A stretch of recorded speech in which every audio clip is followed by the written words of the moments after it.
سنخوض معاركنا معهم وسنمضي جموعا نردعهم. Assalamualaikum warahmatullahi wabarakatuh.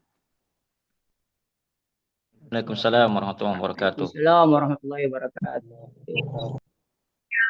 Alhamdulillahilladzi hadanal Islam wa ikhtara lana khairul anam Muhammadin alaihi salatu wassalam, amma ba'd. Kak Hendra yang kami hormati, para kakak-kakak di LPPAR, baik di DPP, kemudian juga di DPW dan DPD yang alhamdulillah saya lihat ini berasal dari beberapa daerah. Dan mohon maaf kalau kami tidak bisa menyapa satu persatu. Dari daerahnya sudah nampak terlihat ada beberapa wilayah di tanah air. Dan alhamdulillah yang hadir saat ini sudah sampai 104 akun. Dan ya seperti biasa, kadang naik turun, tetapi naik turunnya sedikit, dari 104, 103, 104, ya. Jadi alhamdulillah bertahan di atas 100. Pada sesi ini Anda akan coba untuk memberikan pengantar, dan mudah-mudahan nanti ini pengantarnya bisa jadi bahan untuk kita ngobrol lebih jauh. Dan tentunya nanti karena ini berinteraksi dengan Murabi Trust dan Kreasi se-Indonesia, dan temanya juga berkaitan dengan Murabi masa kini untuk anak dan remaja hebat di masa depan, maka Anda akan mencoba untuk menghindari terlalu banyak menyampaikan teorinya, tapi nanti akan lebih banyak kita coba angkat contoh-contoh, paling tidak prinsip-prinsip yang akan kita sajikan ini mudah-mudahan bisa menjadi bahan untuk kita semua. Anda akan mencoba mengawali pembahasan ini dengan memberikan ilustrasi terlebih dahulu, tarbiyah itu seperti apa. Karena ini temanya berkaitan dengan Murabi masa kini. Dan ini adalah silaturahmi dan konsolidasi Murabi Trans Kreasi se-Indonesia. Karena Anda yang membuat ilustrasi dalam bentuk visual, maka kita akan coba matikan virtual background-nya supaya nanti gambarnya bisa lebih jelas, karena Anda akan menggunakan ilustrasi dengan bentuk rumah, tapi ini kalau menggunakan virtual background kadang-kadang hilang. Tapi mudah-mudahan bisa terlihat dengan jelas ya. Insya Allah terlihat dengan jelas ya di antum semua. Jelas, Ustaz. Alhamdulillah. Yes. Baik. Ini adalah visual bentuk rumah ya. Ya, rumah yang ini bisa menjadi salah satu gambaran bagaimana proses yang namanya tarbiyah. Dan kami akan coba untuk menjelaskan bagaimana peran kita pada saat kita akan mendidik dan membina anak-anak dan remaja agar muncul generasi yang hebat di masa yang akan datang, generasi yang tangguh. Akan coba untuk gambarkan dengan ilustrasi rumah, karena apa? Ilustrasi ini termasuk yang banyak digunakan dalam beberapa nas. Ya. Ada hadis yang menggambarkan perumpamaan orang beriman itu seperti bangunan. Yang satu dengan yang lainnya, artinya perumpamaan orang beriman itu seperti kalbunyan, seperti bangunan yashuddu ba'duhu ba'dah, yang saling menguatkan satu dengan yang lainnya. Nah, kalau saling menguatkan berarti kita mencoba untuk melihat seperti apa bangunan yang akan kita siapkan. Sekali lagi sengaja saya tidak tampilkan dalam bentuk PowerPoint. Nanti kalau yang memerlukan materi secara tertulis dalam bentuk beberapa ringkasan materinya, insya Allah nanti biar kita kirimkan di grup pada kesempatan yang lain, supaya nanti fokusnya biar melihat gambar yang ada, bagaimana kita mencoba untuk memahami tema kita ini. Nah, kalau kita bicara tentang tadi bahwa perumpamaan orang beriman itu seperti bangunan. yang saling mengokohkan satu dengan yang lainnya. Karena saling mengokohkan berarti harus ada upaya untuk memahami sebetulnya bentuk mengokohkan itu seperti apa. Nah, kalau kita bicara bangunan dan kita melihat bahwa Rasul Shallallahu Alaihi Wasallam diutus dan kemudian melahirkan generasi yang kita kenal dengan khairun nas, generasi terbaik. Dalam riwayat yang lain disebutkan khairul qurun, khairun nasi qarni, tsummal ladina yalunahum, tsummal ladina yalunahum. Sebaik-baik manusia adalah orang yang hidup, generasi yang hidup di zaman, kemudian zaman sesudahnya, kemudian zaman sesudah. Dalam hadis tersebut dijelaskan bahwa manusia terbaik itu adalah generasi di mana Rasulullah SAW hidup. Nah, saya akan coba untuk kita masuk ke generasi dulu sebelum nanti kita masuk ke bahasan yang berkaitan dengan bangunannya. Nah, yang namanya generasi tadi disampaikan dalam hadis bahwa sebaik-baik generasi adalah generasi. Ya, generasi di mana Rasulullah SAW hidup, kemudian beliau membina para sahabat. Ada bagian penting yang perlu kita cermati, dan ini berhubungan dengan anak dan remaja. Kita sekarang disodori istilah yang kita kenal dengan nama generasi, tetapi rumusan generasinya ini mengundang perdebatan. Karena ada bagian yang dianggap tidak jelas. Bahkan latar belakang munculnya istilah tersebut pun bukan berasal dari ilmu yang memang basisnya menjadi pusat inti kajian kita. Seperti yang kita kenal dengan ada generasi X, generasi Y, generasi Z, ada istilah generasi milenial, ada generasi zilenial, ada generasi alpha, generasi beta, yang oleh sebagian kalangan dikritisi dari sisi latar belakang istilah itu bukan ingin memetakan generasi dari sisi karakter dan sifat yang berhubungan dengan pendidikan.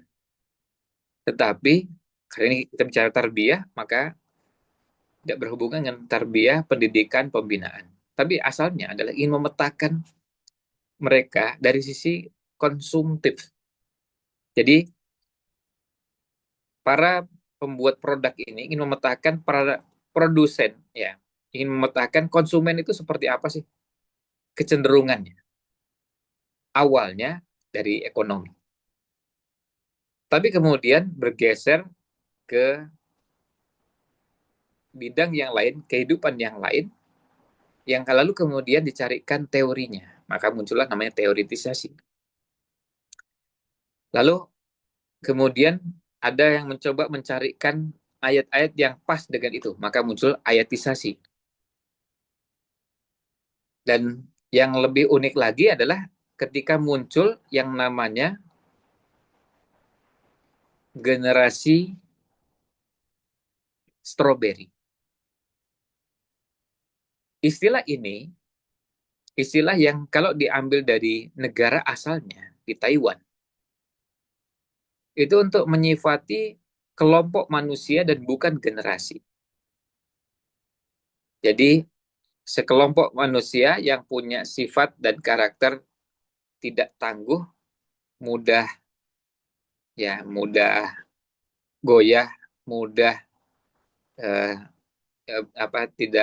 mudah sekali atau rentan dengan persoalan-persoalan kehidupan yang dihadapi, akhirnya diistilahkan sebagai orang-orang yang tidak kuat menghadapi tantangan zaman. Nah, tetapi asalnya itu adalah kelompok. Jadi kelompok orang yang punya karakter seperti itu, maka dinamakan kelompok strawberry. Tapi kemudian ketika sampai di sini, lalu itu dikatakan sebagai generasi. Yang asalnya sendiri bukan generasi, tapi kelompok. Nah, tentu akan berbeda ketika kita mengatakan kelompok dengan generasi. Oleh karena itu, ketika ada yang mengatakan bahwa generasi milenial punya sifat, lalu kemudian dikatakan sebagai generasi strawberry, ini adalah pernyataan yang secara ilmiah memang sebetulnya tidak didukung dengan teori yang kuat. Sekaligus juga ini kesempatan bagi para murabbi sekalian. Bagaimana kita meluruskan dan kemudian membuktikan bahwa generasi milenial, mau generasinya generasi X, generasi zilenial, generasi alpha, itu tidak punya sifat yang kemudian dikatakan generasi strawberry. Dan ini kesempatan bagi kita, para murabbi, untuk membuktikan itu. Nanti tentu akan kita sampaikan dalam ulasan ini, bagaimana kita mengupayakan agar itu betul-betul kita tepis dan itu bisa kita wujudkan sebagai counter terhadap teori tersebut. Artinya, orang boleh mengatakan kita dengan memetakan tadi kelompok usia, anggaplah itu sesuatu yang diterima, mau dengan istilah apapun, X, Y, Z, A, B, ya, sampai generasi beta misalnya. Tetapi yang tidak diterima adalah kalau disifati dengan strawberry yang cenderung dianggap sebagai aib, sebagai cacat, karena tidak tangguh. Bukan generasi yang hebat, baik di masa kini maupun masa yang akan datang. Nah, ini berhubungan dengan istilah generasinya. Nabi SAW ketika bersabda, khairun nasi qarni, qarn itu artinya zaman, masa, generasi. Dan itu jelas. Ketika kita menyebut generasi sahabat, itu ada batasan. Sahabat itu rumusannya orang yang beriman, bertemu dengan Rasul SAW, dan wafat dalam keadaan Islam. Maka Abu Jahal, Abu Lahab tidak masuk kategori sahabat, meskipun bertemu, karena tidak beriman. Ada yang beriman, tapi tidak pernah bertemu, maka juga bukan sahabat. Kita tidak pernah bertemu Nabi SAW, maka tidak mungkin kita dikatakan sebagai sahabat. Nah, itu jelas rumusan generasinya. Nah, kemudian, kalau kita melihat, nah ini kita sekarang mulai masuk ke materi intinya. Ketika Rasul SAW, nah kita mencoba untuk masuknya dan berangkatnya dari sirah nabawiyah. Ketika Rasul SAW mendidik para sahabat, kemudian lahir generasi yang luar biasa, generasi terbaik sepanjang sejarah umat manusia. Mereka adalah generasi terbaik yang dikatakan khairun nas, maka kita ini ditugasi untuk mewujudkan dan melahirkan generasi sehebat generasi sahabat.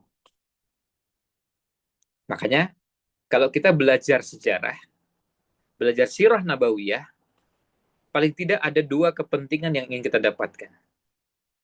Yang pertama, menata kehidupan sekarang, dan yang kedua, menatap kehidupan yang akan datang. Cuma bedanya satu huruf. Hurufnya P. Menata dan menatap. Belajar sejarah itu, ketika kita belajar apa ibrah, apa pelajaran yang bisa kita ambil, hikmah yang kita bisa ambil, kepentingannya untuk menata kehidupan sekarang. Dan kalau bicara di masa depan, maka kita menatap kehidupan yang akan datang. Nah, dari sini sudah jelas berarti kita perlu belajar sejarah. Dan sejarah yang diposisikan pada urutan pertama adalah sejarah kehidupan Nabi Muhammad SAW. Tentu bukan hanya beliau secara pribadi, pasti ketika kita bicara sirah nabawiyah akan ada sosok Abu Bakar, ada Umar, ada seorang pemuda yang namanya Ali, ada orang tua yang namanya Utsman, ada anak muda yang namanya Ibnu Abbas, dan sederet nama-nama yang tentu akan panjang daftarnya. Nah, itu yang dinamakan generasi terbaik. Nah, ketika kita diharapkan untuk menjadikan generasi sekarang ini sehebat, setangguh generasi sahabat, maka kita mencoba untuk mulai menata dari mana kita melihatnya. Maka ini langsung saran kepada semua murabbi trans dan kreasi se-Indonesia. Untuk mewujudkan itu, kita mulainya dengan kita menjadikan kehidupan Nabi Muhammad SAW sebagai rujukan. atau sirah nabawiyah sebagai cara kita melihat masalah tersebut. Yang di situ nanti otomatis akan ada rujukannya Quran dan Sunnah, itu udah pasti. Tetapi cara melihat keseluruhannya, cara melihat gambarannya supaya tergambar dengan baik, maka kita melihatnya dari sirah nabawiyah. Dan nah sekarang kembali ke ilustrasi atau visualisasi dalam bentuk rumah. Ketika Rasulullah SAW melahirkan generasi terbaik, yaitu generasi sahabat, kalau itu diilustrasikan rumah, maka rumah yang dimaksud adalah rumah yang sangat kokoh. Bahkan kalau perlu digambarkan sebagai gedung pencakar langit. Saya nggak tahu ya, dalam bahasa kita biasa menggunakan istilah gedung pencakar langit. Kalau dalam bahasa Inggris, tower. Dalam bahasa Arab, burjun. Tapi kalau dalam bahasa Indonesia, saya nggak tahu kok jadi pencakar. Tahu ya, tentu teman-teman paham itu istilah cakar. Pencakar langit. Nah, kalau membangun bangunan yang sangat tinggi, maka sudah pasti kita berpikir untuk merancang. Nah, ini kalau sudah berpikir merancang, para murabbi trans dan kreasi se-Indonesia, hafizakumullah, perlu punya kemampuan paling tidak belajar berproses untuk punya kemampuan berpikir seperti layaknya seorang arsitek. Pada saat kita mendidik anak-anak kita, maksudnya anak-anak binaan kita, remaja yang kita bina, maka kita mulai berpikir bahwa merancang itu seperti layaknya kalau kita sebagai seorang arsitek. Yang namanya seorang arsitek, ketika merancang, dia sudah memikirkan sejak tanah itu masih kosong. Belum ada apa-apa, maka sudah disiapkan, sudah dibuat, dan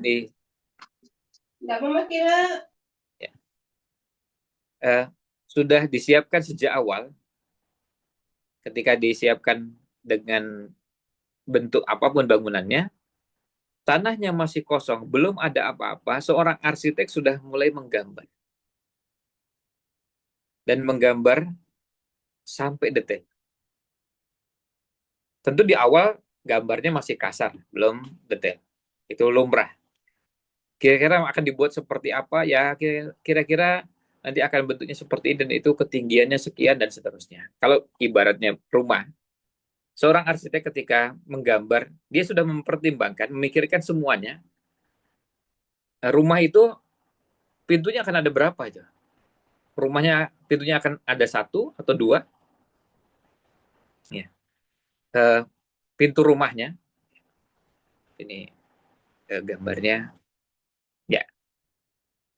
Pintunya akan ada 1 atau 2, jendelanya akan ada berapa? Apakah jendela cuma di depan atau di samping juga? Atau di belakang? Apakah di belakang juga akan dibuat pintu juga?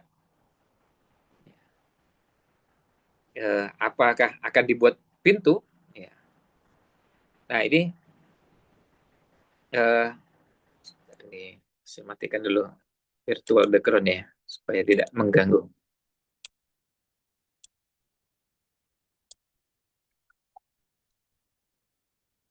Oh, sebentar. Ya. Nah, ketika kita mencoba untuk melihat rumah, seorang arsitek ketika melihat rumah itu, dia sudah mempertimbangkan rumah ini di depannya akan ada berapa pintu, 1 atau 2. Kemudian jendelanya ada berapa, apakah ada jendela samping kanan, samping kiri berapa, sampai kemudian ke bagian pintu belakang. Kemudian kalau itu rumah, kira-kira akan menggunakan apa? Baja ringan atau menggunakan penyangga yang lain, dan apakah akan menggunakan genteng dengan model A, B, C, dan seterusnya. Semuanya diperhitungkan. Bangunannya belum ada, tanahnya belum ada, tapi sudah mulai menggambar. Sudah mulai menggambar, dan gambaran yang akan diwujudkan itu diupayakan sebisa mungkin sejalan dengan yang memang dicita-citakan dan diidam-idamkan. Termasuk sampai warnanya, itu sudah diperhitungkan. Kalau bangunan cuma satu lantai, maka diperhitungkan juga pondasinya. Pondasi bangunan tersebut. Kalau bangunannya 2 lantai, maka diperhitungkan lagi. Apalagi kalau bangunannya sampai yang tingginya misalnya 30 lantai, 50 lantai, 60 lantai, dan seterusnya. Sampai 100 lantai misalnya. Nah, saya ingin mengajukan pertanyaan, silahkan ditulis di kolom chat. Tolong sebutkan bangunan tertinggi di dunia yang antum ketahui. Bisa dituliskan di kolom chat bangunan tertinggi ya, yang dinamakan dengan tower atau gedung pencakar langit. Ya, ini alhamdulillah sudah ada. Saya coba baca. Ini ada yang menjawab Burj Khalifa di Dubai. Kemudian Menara Eiffel. Kemudian ada yang menjawab Burj Khalifa. Ya, terima kasih. Ini ada yang menjawab Menara Eiffel. Ya, ini jawaban yang masuk ada 2. Yang menjawab ada beberapa orang. Jawabannya Burj Khalifa dengan Menara Eiffel. Ada yang Menara Petronas, ini jawaban ketiga. Oh, ini. Ya. Kalau kita melihat ketinggian dari masing-masing, tentu nanti kita bisa lihat jawabannya seperti yang sudah dijawab di sini. Namanya Burj Khalifa yang ada di Dubai. Ini bangunan tertinggi. Ada yang bisa menuliskan berapa ketinggian Burj Khalifa? Berapa meter? Kalau ada yang tahu boleh menuliskan di kolom chat. Berapa ketinggiannya? Untuk menunjukkan bahwa itu memang sangat tinggi dan betul-betul lebih tinggi daripada Menara Petronas. 829,8. Seingat saya 800-an meter. Kurang 828, ya. 828 ya. 828 meter. Dan semua bangunan-bangunan yang lain itu ketinggiannya di bawah. Yang ada di Cina di bawah 800. Kemudian ada Burj Sa'ah yang ada di Mekah, depan Ka'bah, itu masih di bawah 800, bahkan di bawah 700 ketinggiannya. Kemudian Petronas juga masih di bawahnya. Nah, pertanyaan berikutnya, boleh ditulis di kolom chat, apa ada yang sudah pernah berkunjung ke sana? Kingdom Tower 1 kilometer ya? Oh ya.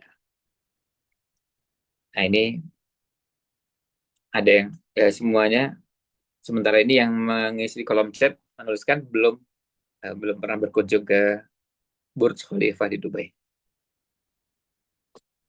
Belum dan tidak mau. Wah, ini kira-kira apa ini? Kok kok nggak mau ini?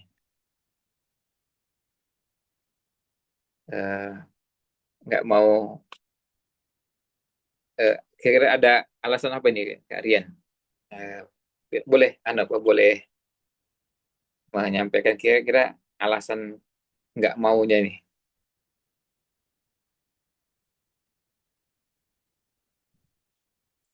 Nah, ya, ini jawabannya belum. Tidak maunya karena ongkosnya gitu, atau nggak maunya karena apa ini? Oh, fobia ketinggian. Oh, ya, ya. Ya.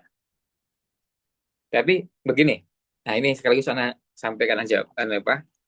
Kalau ke Burj Khalifa tentu tidak perlu khawatir dengan yang fobia dengan ketinggian, karena untuk naik ke lantai 124 itu cukup naik lift.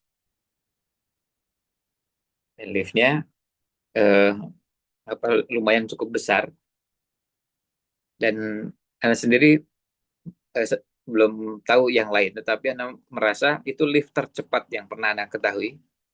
Karena dari lantai 1 sampai lantai 124 itu kecepatannya 60 detik. Saya ulang lagi, dari lantai 1 sampai lantai 124. Kecepatannya 60 detik. Jadi 2 lantai itu kira-kira ya sekitar 1 detik per 2 lantai sampai 124. Dan kalau dulu, kalau nggak salah, biaya naiknya itu $100.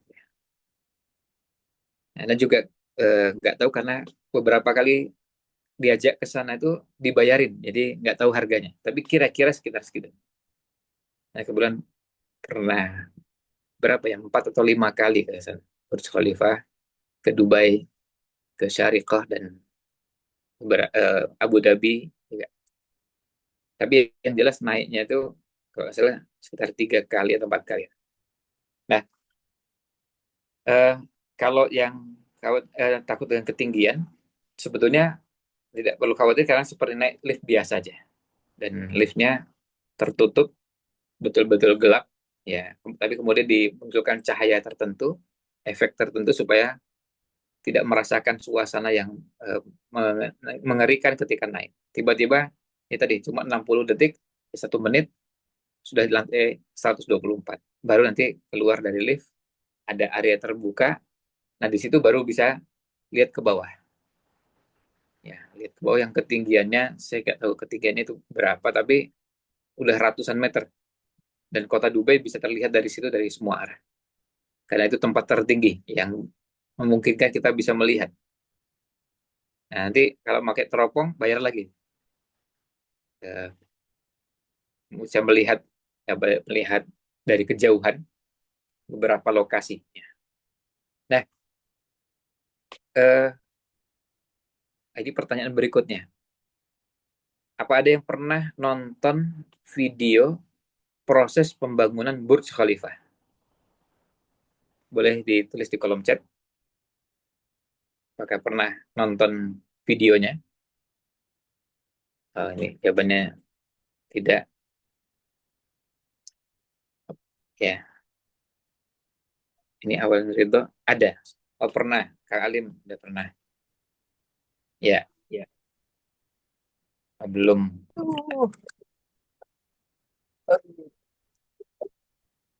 Ya, Mana nak? Mana ya, nak? ini terima kasih. Responnya ada belum pernah. Ya, ternyata lebih banyak yang belum pernah ya, belum pernah nonton. Nah, ini kalau kita yang melihat seperti itu dan sebagai wawasan, tidak ada salahnya kalau kita nonton, baik yang versi berbahasa Arab, yang kedua versi berbahasa Inggris, atau yang ketiga versi berbahasa Indonesia. Tiga-tiganya sudah ada. Saya nggak tahu bahasa lain karena saya nggak paham bahasa Cina, saya nggak paham bahasa Jepang, ya, saya nggak paham juga bahasa Rusia dan yang lainnya. Mungkin dalam bahasa lain juga ada, saya nggak tahu. Tapi yang saya tahu, yang sudah pernah saya lihat, versi bahasa Arab, bahasa Inggris, dan bahasa Indonesia. Semuanya ada. Menggambarkan bagaimana proses pembangunan Burj Khalifa. Dari mulai tanah kosong, kemudian dimulai dari bagaimana menyiapkan pondasi, dan berapa perusahaan yang terlibat untuk membangun bangunan setinggi itu, dan sekokoh itu. Kemudian bagaimana mereka menyiapkan detail-detailnya dan diserahkan kepada ahlinya. Misalnya, ketika bicara tentang lift, maka diserahkan kepada perusahaan yang memang ahli di bidang lift. Dan liftnya dibuat dengan beberapa model. Ada lift yang dibuat untuk menuju kamar. Karena itu ada hotel-hotel. Ada kamar, ini ada hotel yang kemudian di situ ada kamar-kamar yang bisa dijadikan tempat menginap. Tapi ada lift yang digunakan untuk ke rumah makan. Ya, ke tempat makan di beberapa lantai.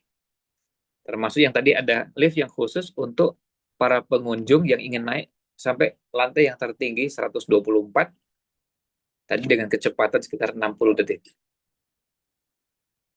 Nah, itu yang bikin lift. Kalau tadi sempat ada yang berkomentar, nah ini komentar bagus ini tadi, Karian dari Bone, fobia ketinggian. Perusahaan yang membangun Burj Khalifa ini, mereka mencari orang yang bagian bersihkan kaca. Karena kan kaca Burj Khalifa itu kan perlu dibersihkan. Ya, kalau kita punya rumah, kan rumah kita cuma satu lantai. Saya kalau membersihkan kaca rumah gampang karena cuma satu lantai, menggunakan lap, kalau agak tinggi dikit menggunakan kursi, itu sangat gampang karena cuma satu lantai. Tapi kalau ketinggiannya sudah 100 meter, kan nggak semua orang berani di ketinggian. Ternyata mereka cari orang-orang yang berasal dari daerah-daerah yang memang sudah terbiasa ketinggian. Dataran tinggi Tibet, dan juga dari beberapa daerah lain, pekerja-pekerja yang memang sudah terbiasa dengan ketinggian. Karena itu sesuatu yang mengerikan bagi sebagian orang. Bayangkan membersihkan kaca dan ketinggiannya 100 meter. Begitu naik lagi 200 meter, 300 meter, 400, dan kalau sudah sampai 500 meter sudah kebayang betapa menakutkannya bagi orang yang fobia dengan ketinggian. Nah, itu ada yang menggarap. Nah, demikian pula juga ada yang mengerjakan khusus kursinya, khusus pintunya, khusus wangi parfumnya. Karena begitu masuk area hotelnya, itu ada wangi tertentu. Sampai di depan Burj Khalifa ada air mancur yang keluar dengan bentuk-bentuk tertentu, itu juga ada ahli. Ya, yang ahli dan biasa mengerjakan air mancur.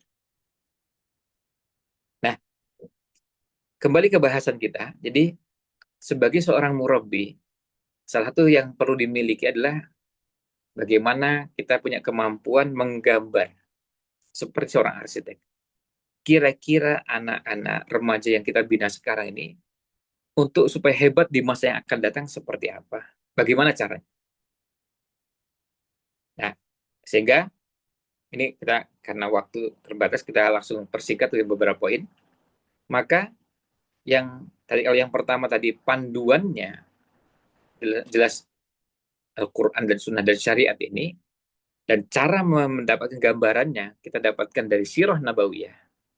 Karena untuk dua hal tadi, menata dan menatap. Menata kehidupan sekarang dan menatap kehidupan yang akan datang. Karena belajar sirah, belajar sejarah itu kepentingannya untuk kehidupan sekarang dan masa datang. Menata dan menatap. Nah, kemudian yang berikutnya, perlu punya kemampuan menggambar. Dan menggambar itu di awal bisa jadi kita belajar dari beberapa pihak. Menggambar, kalau itu bangunan, gambar bangunan. Kalau tadi saya gambarkan ilustrasi rumah, ya menggambar rumah. Kira-kira seperti apa rumah yang akan dibuat. Ini kalau rumah. Nah, kalau anak-anak kita, remaja kita, mau kita bentuk jadi remaja yang hebat di masa yang akan datang, kira-kira apa yang perlu kita lakukan? Nah, kalau sudah cara berpikir seperti layaknya seorang arsitek, maka poin berikutnya adalah bagaimana kita menyiapkan. Dan kita mulai dari diri kita sebelum kita menyiapkan anak dan remaja yang jadi binaan kita. Maka poin berikutnya adalah yang perlu kita siapkan pada diri kita, kemampuan, ya mulai dari kemauan dan kemampuan untuk terus belajar. Kita alhamdulillah sudah diberikan tuntunan dalam syariat kita, yang kata Imam Bukhari, al-ilmu qablal qaul wal amal. Kita perlu punya ilmu sebelum berbicara dan sebelum berbuat. Maka biasakan pada diri kita setiap hal, segala hal yang akan kita kerjakan, coba usahakan kita punya ilmunya. Karena kita ini mendidik sebagai murabbi, murabbi itu menjalankan aktivitas tarbiyah. Yang namanya tarbiyah itu mengantarkan orang dari tahapan ke tahapan berikutnya sampai menuju tingkat kesempurnaan yang memungkinkan diwujudkan. Maka karena ini proses tarbiyah, yang kita lakukan adalah gimana caranya kita mencoba untuk sebisa mungkin mengantarkan binaan kita ini, anak dan remaja yang kita bina ini, terus bertumbuh dan berkembang. Sambil kita pelajari, oh ternyata mereka itu, sebagian anak menjadi peniru ulung. Mereka akan meniru apa yang kita lakukan. Mereka meniru apa yang kita biasa kerjakan. Mereka meniru apa yang kita ucapkan. Maka kita mulai dari diri kita. Kalau kita sering beraktivitas dari satu tempat ke tempat lain, kemudian kita pegang buku,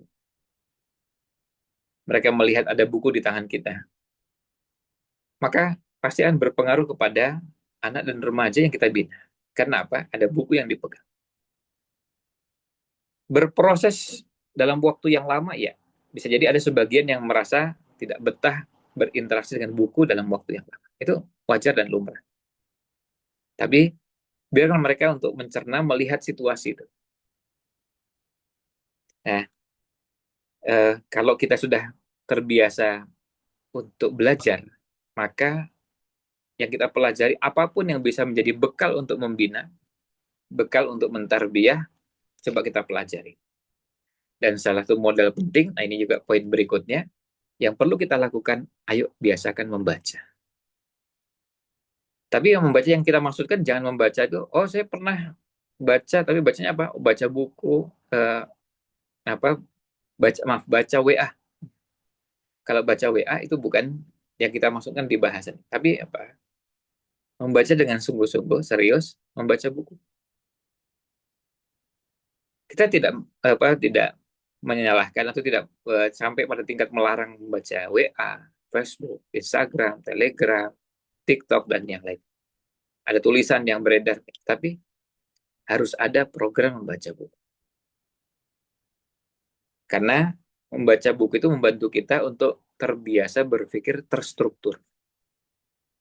Nah, kalau seorang arsitek, ya kalau bicara struktur pasti nyambung. Nah, kalau orang membaca buku, akan terbiasa, kalau sering membaca buku, akan bertemu dengan struktur pembahasan, ada istilah-istilah, sehingga kita sudah terbiasa, terpola. Dan usahakan kalau membaca, dibiasakan sampai tuntas.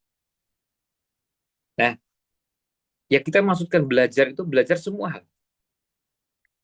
Sekarang kalau kita mengenal ada aplikasi, atau ada menu di komputer kita yang namanya Word, nanti coba kita lihat, pengetahuan kita tentang Word itu apakah memang sudah cukup mendalam dengan semua menu yang ada, atau kita sebetulnya cuma kenal sebagian, selebihnya kita nggak paham menu-menu yang ada.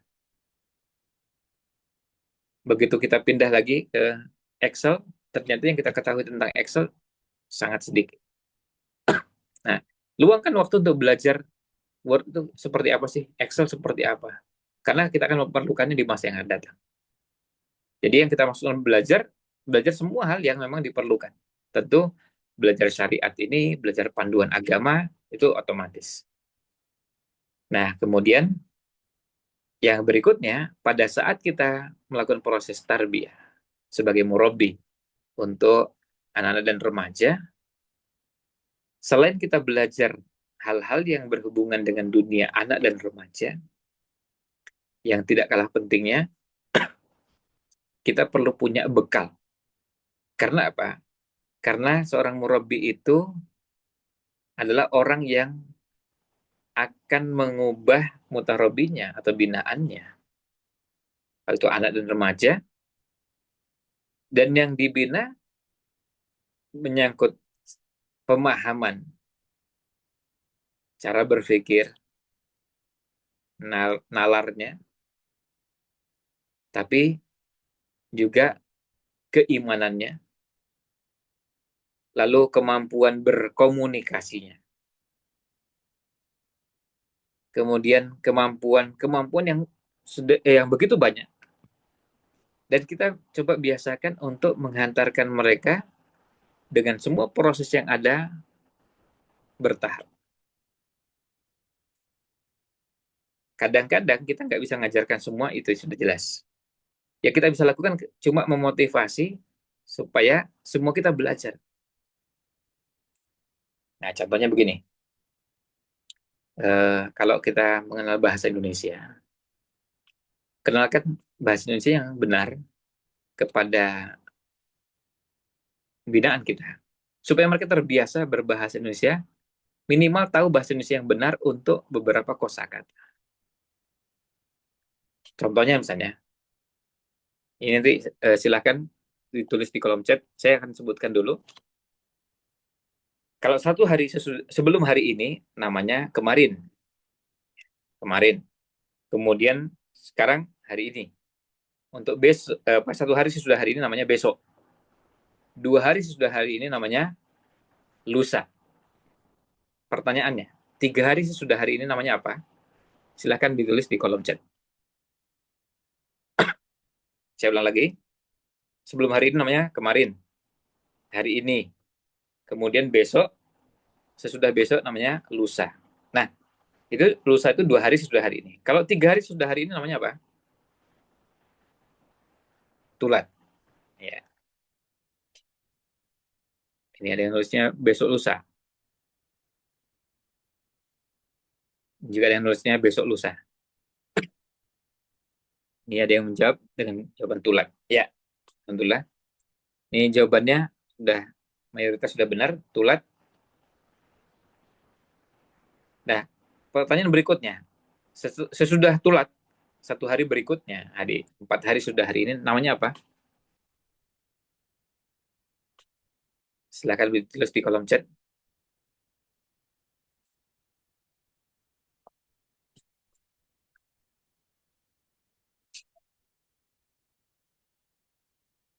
Tubin. Ya, betul.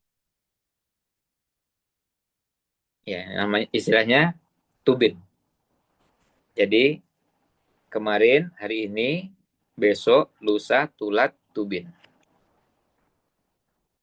Nah, sekarang di momentum Idul Fitri yang lalu, kita semua bertemu dengan keluarga, kerabat. Ada nasab. Ya, nasab. Kalau satu, ya, artinya satu level di atas kita, itu namanya ayah dan ibu. Ini saya ingin ngecek, nanti silakan ditulis di kolom chatnya pertanyaan saya. Ini kita menggunakan kamus besar bahasa Indonesia ya. Satu level di atas kita namanya ayah atau ibu. 2 level di atas kita namanya kakek atau nenek. 3 level di atas kita namanya apa? Silakan ditulis di kolom chat.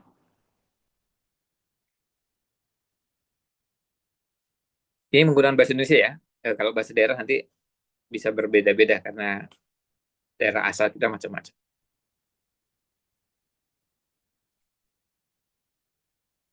Bisa dituliskan? Yang diketahui. Jadi ayah atau ibu, kemudian di atasnya kakek atau nenek, di atasnya lagi. Nah, ini sudah mencoba menjawab buyut. Ada yang nulis kakek buyut. Nah, ini ada yang menjawab. Ini dari SDIT Rebani. Kemudian Ismail, SMP IT Sinjai. Ya. Ini jawaban yang benar, moyang. Ya. Moyang itu level ketiga. Jadi ayah ibu, kemudian kakek nenek, di atasnya moyang. Kalau setelah moyang, di atasnya apa namanya? Di atasnya moyang, jadi setelah ayah ibu, kakek nenek, kemudian moyang, di atasnya moyang apa namanya? Silahkan bisa ditulis di kolom chat. Buyut. Jadi di atasnya moyang namanya buyut. Pertanyaan terakhir untuk ke atas. Di atasnya buyut namanya apa? Cukup sampai itu aja, sampai 5 level. Ayah ibu, kakek nenek, moyang, buyut. Nah, ini ada yang nulisnya canggah. Ini bukan bahasa Indonesia ya. Kalau bahasa daerah ya, silakan. Boleh mencoba yang lain. Nggak ada masalah nih. Artinya ini kan bukan sesuatu yang di, di apa dinilai ya. Nah, ini yang dituliskan oleh apa? Ini dengan akun namanya DPD Bone, SDIT Rebani. Betul, namanya Cilawagi. Namanya Cilawagi. Cilawagi itu 5 level di atas kita. Nah, itu contoh. Kita manfaatkan kesempatan untuk mengenalkan hal-hal seperti itu, dan akhirnya pernyataan kita atau kemudian penjelasan kita itu menginspirasi, oh ternyata banyak juga ya kosakata kita yang nggak kita kenal. Nah, sama seperti sekarang kalau menuliskan ke bawah. Kalau dari ke atas, kalau ke bawah anak, bawahnya lagi cucu, bawahnya lagi cicit. Di bawahnya cicit apa? Silakan kalau ada yang tahu bisa nuliskan di kolom chat. Di bawahnya cicit. Jadi saya punya anak. Anak saya ini berarti cucu. Di bawahnya cucu cicit. Di bawahnya cicit namanya apa? Nah, silakan ada yang mencoba menjawab canggah, udek siwur. Ya ini bahasa Jawa nih. Nah, ini ya yang ditulis harian dari DPD Bone betul. Itu namanya piut. Namanya piut. Jadi anak, cucu, cicit, piut. Di bawahnya piut apa? Boleh kalau ada yang mau menuliskan. Iya, betul. Di bawahnya piut ada namanya anggas. Nah, itu contoh bahwa istilah-istilah dalam momentum Idul Fitri yang lalu, kadang kita nggak kenal istilahnya. Itu bahasa Indonesia. Dan nanti tentu bisa dicek di Kamus Besar Bahasa Indonesia. Kalau bahasa Jawa tentu nanti ada lagi istilah-istilahnya. Tapi ini sekedar contoh bagaimana kita mengajak binaan kita untuk mengenal bahasa Indonesia. Kalau itu bahasa Indonesia, termasuk silahkan kalau mengenal bahasa daerah silahkan. Tapi ajarkan mereka supaya berkemampuan, ya punya kemampuan bahasa yang baik. Nah, ini yang kita hantarkan. Dan yang terakhir, ya, ini tinggal 3 menit. Yang terakhir adalah bahwa ketika kita mengantarkan binaan kita, yang harus kita juga miliki adalah kesabaran menjalani proses yang ada. Yang namanya murabbi itu ilustrasi yang digunakan oleh sebagian kalangan. Ada yang menggambarkan seperti tadi seorang arsitek, seorang yang kemudian bukan cuma sekedar menggambar, tapi setelah itu mewujudkan jadi sebuah bangunan yang menjulang tinggi. Tapi juga ada yang menggambarkan seorang murabbi itu seperti seorang petani yang ketika menanam tanaman, tanaman itu ada yang menggembirakan penanamnya dan ada yang tidak menggembirakan. Dalam Al-Quran disebutkan dengan kalimat yu'jibuz zurra, menggembirakan para penanamnya. Kalau ada tanaman yang menggembirakan para penanamnya, tapi juga berarti ada tanaman yang tidak menggembirakan penanamnya. Apa yang harus dilakukan? Dia perlu punya kesabaran luar biasa. Maka kalau orang yang menanam tanaman, mau namanya petani, mau namanya apalah istilah-istilah yang lain, mereka sabarnya luar biasa. harus bersabar. Karena ketika nanam yang kita kenal dengan namanya beras, sebelumnya padi, kan prosesnya panjang. Prosesnya nggak langsung jadi, dan itu nggak bisa jadi seminggu 2 minggu. Nggak ada ceritanya beras 1 bulan langsung jadi beras. Nggak ada. Prosesnya panjang, dari mulai mengkondisikan tanah. Masih apa? Ada nggak tahu ya? Mungkin sebagian besar kita pernah mendengar ada lagu Cangkul, Cangkul, Cangkul yang dalam menanam jagung. Gimana terusannya? Di kebun kita, ya. Pertanyaannya, kok cangkul yang dalam? Ada yang tahu caranya menanam jagung? Apakah menanam jagung itu dalam atau nggak terlalu dalam?